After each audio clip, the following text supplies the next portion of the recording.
ముఖ్యమంత్రి గారు నిన్న జూబ్లీ హిల్స్ ఎన్నికల్లో ప్రచారం చేస్తుండు. ప్రచారం చేసేటప్పుడు మేము కూడా ఎలక్షన్లు కొట్లాడినాం. జరా ఖాముష్ బేటు, జర్రా జరా ఓ హీరో, జర్రా ఆరామ్సే రో.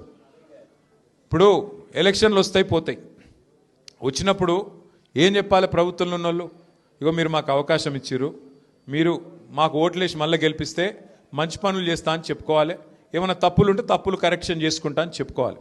అంతేగాని బెదిరిస్తారా ఎవరన్నా ఓటర్లను? నువ్వు వేయకపోతే ఇది బంద్ పెడతా, అది బంద్ పెడతా.